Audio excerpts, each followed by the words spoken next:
सारे सियासी लोग मालेगांव में जनखा है, जनखा। सिर्फ मैं एक मर्द हूँ जो मुकाबला कर रही हूँ। मैंने गुस्से में उनको कहा था, हिम्मत है तो मुझसे आके बात करो। आप देख रहे हैं न्यूज़ नंबर 1 चैनल मालेगांव।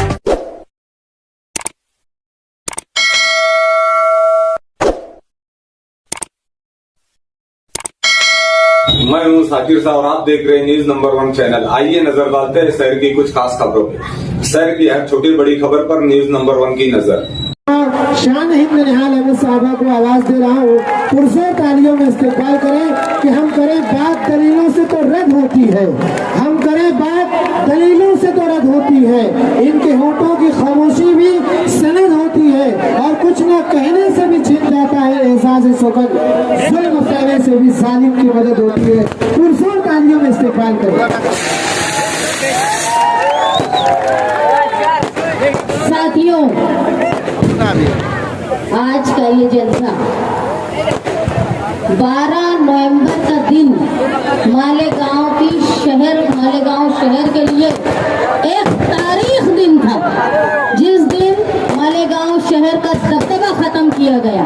लेकिन आज का दिन 28 अक्टूबर उस तारीख दिन का उजाला है। ये इतनी तादाद में बैठे हुए लोगों ने उस तारीख दिन को रोशन कर दिया है। अगर लोग ये समझते थे कि मालेगांव के लोग डर जाएंगे, पुलिस ये समझती थी कि मालेगांव के लोग डर जाएंगे, लेकिन उनको मालूम नहीं कि मालेगांव शहर निहाल अहमद के निहाली उसूलों से चलता है, जहां न लोग कभी डरे हैं न कभी डरेंगे। आज आप लोगों की तादाद ने ये साबित कर दिया कि मालेगांव शहर न कभी पुलिस से डरा है न हुकूमत से डरा है। हम कानून से चलते थे, हम कानून से चलेंगे। अगर कानून का रखवाला तोड़ने की कोशिश करेगा तो हम उसको भी बर्दाश्त नहीं करेंगे। मैं इमरान बैटरी वाले को बोल रही थी कि भाई मुहावरा है, बोलते हैं कि अल्लाह के घर में देर है, अल्लाह की लाठी में देर है लेकिन अंधेर नहीं। लेकिन आप देखो 12 नवंबर के मामले में अल्लाह ने अपना फैसला करने में देरी भी नहीं।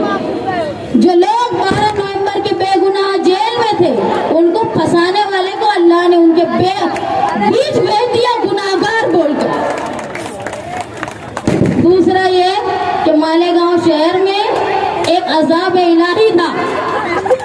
अजाब इलाही राष्ट्रवादी ने जाना, मैंने उस वक्त भी कहा था कि ये अजाब इलाही जो हुकूमत महाराष्ट्र में राज कर रही थी, उसमें हमारे शहर के लीडर कांग्रेस छोड़ के राष्ट्रवादी में गए और ये बोल के कि मैं मेरे शहर के विकास के लिए जा रहा हूं। लेकिन वो हमारे शहर के लिए अजाब था, क्योंकि उस अमल के बाद से हुकूमत उनकी, मिनिस्टर उनका और बेगुनाह मुसलमान मालेगांव में फंस रहे हैं और बचाने वाला कोई नहीं। उसको भी हाल अल्लाह ने बता दिया, ये लोग जेल में रहे, हुकूमत भी गिर गई।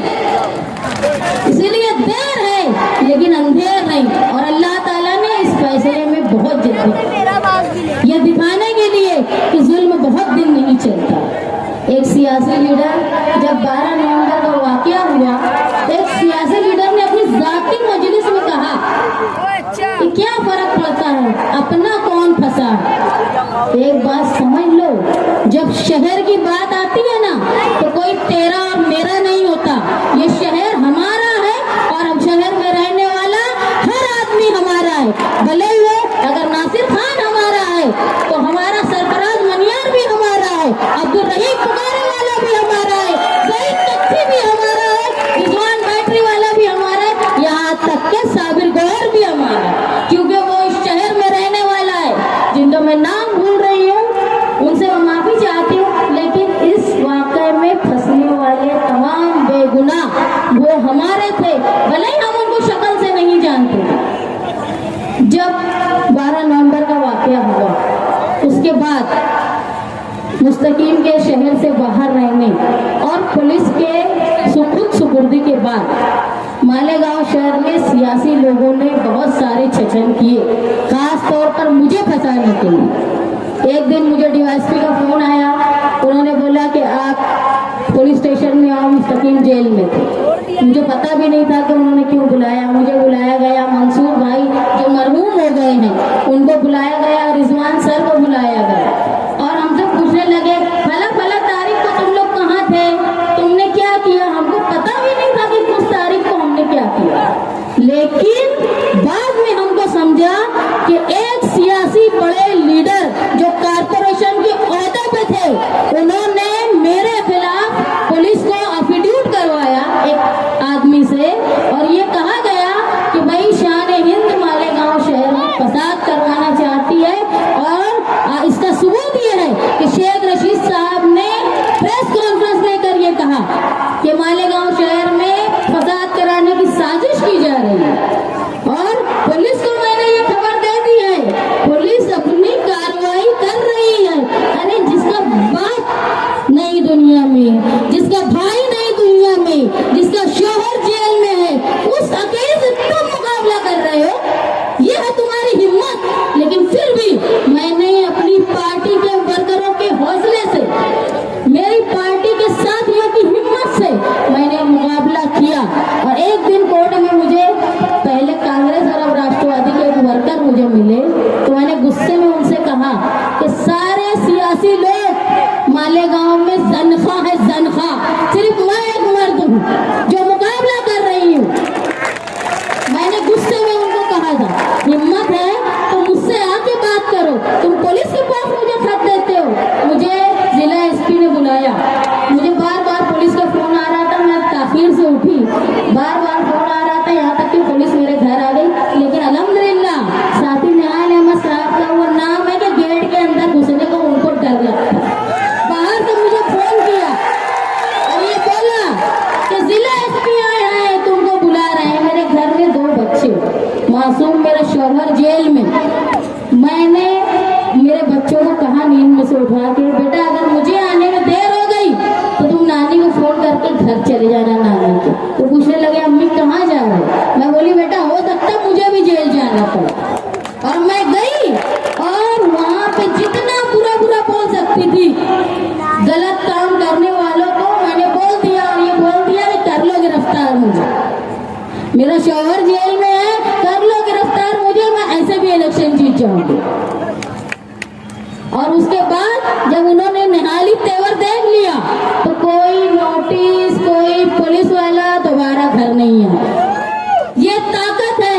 एक बात तुम समझ लो, निहाल साहब के इंतकाल के 6 साल के बाद भी किसी मजलिस में, किसी तकरीर में उनका नाम लिए बिना मुखालफिन का पेट नहीं भरता। ये ताकत है तुम्हारे लीडर की।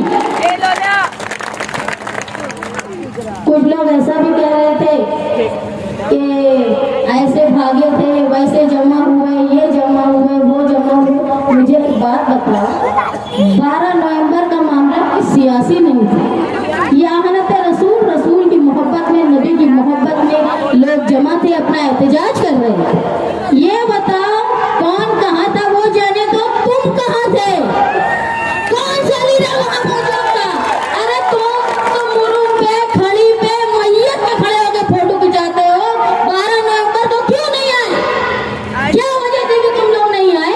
अरे हम तो फक्र से आए, फक्र से गए, जेल भी गए, वापस भी आए, साथियों को भी लाए। और हम देखो लड़ेंगे भी, हारेंगे भी, जीतेंगे भी, क्योंकि मैदान में वही गिरता है जो शह सवार है। वो तिफल क्या गिरे जो घुटनों के बल चले।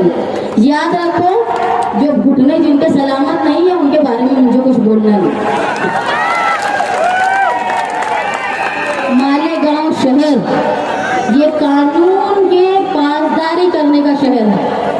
अगर कोई लीडर या कोई आदमी कानून की पासदारी करने वालों के खिलाफ कोई कार्रवाई करेगा तो ये शहर उसको माफ नहीं करेगा। देखो देर है पर अंधेर नहीं। जिन्होंने मुखबरी की है उनका आज नहीं तो कल मुंह काला होगा। मालेगांव शहर में पुलिस अगर लोगों के साथ अच्छा सलूक करेगी, कानून के दायरे में रह के करेगी तो हम उनका भी फौरहार करेंगे।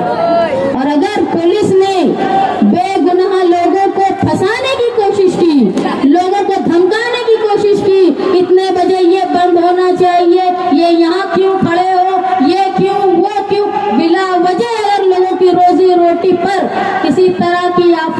लाने की कोशिश की गई तो ये जनता दल, ये निहाली वर्कर हर तरह का मुकाबला करने के लिए तैयार है।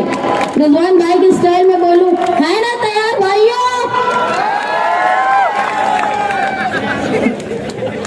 साथियों, मालेगांव शहर हिंदुस्तान को तहरीक का रास्ता बताता है। मालेगांव शहर को देख के हिंदुस्तान में लोग ये तय करते हैं कि अब हुकूमत ने अगर कोई गलत फैसला किया है तो उसके खिलाफ कैसे आवाज उठाए। और इस शहर पर अगर इतनी बड़ी आफत आ गई कि मामूली से तशद्दुद के लिए 60 लोग 11 महीने जेल में रहे, अरे तो हमारे लिए दुख की बात है। हमारी लीडरशिप के लिए तो ये इतना बड़ा दुख है कि इस्तीफा दे देना चाहिए लीडरों ने कि यार मेरे शहर के लोग बेगुनाह गिरफ्तार थे। अगर लोग आज भी यही बोलते हैं, पहले भी यही बोलते थे। अब्दुल रहीम भाई पुकारे वाले यहाँ मौजूद है, उनके घर जब मैं गई उनकी वालदा बहुत सीरियस थी, ये जेल में थे। मैं जब गई मैंने हालत देखी तो मेरे दिल से सिर्फ एक ही दुआ थी, अल्लाह ताला इनके इंतकाल से पहले अब्दुल रहीम भाई को निकाल दे। क्योंकि उनकी माँ कुछ जानती नहीं थी, कुछ समझ नहीं रही थी, बिल्कुल होश खो चुकी थी। लेकिन जब मैं दरवाजे पे आई तो उन्होंने बड़ी उम्मीद होकर दरवाजे पे देखा कि शायद मेरा बेटा आ गया, और जब उनको नहीं दिखा उन्होंने मुंह फेर लिया। मैं जो भी बोलती रही वो सुनती रही, लेकिन उन्होंने कोई तासुर बयान नहीं की। उसके बाद उनको वकीलों ने गलत इंफॉर्मेशन दी थी। मैंने कहा अजीम खान साहब के पास जाओ। मैं भी उनके साथ गई और हमने वहाँ पे जाकर पैरवी खान साहब ने उनकी की और अल्हम्दुलिल्लाह वो रिहा हुए और अपनी अम्मी के साथ कुछ दिन रहे। उसके बाद उनका इंतकाल हुआ। अल्लाह का शुक्र है कि आखिरी वक्त उन्होंने अपनी माँ को देखा, वरना हम बहुत दुखी होते।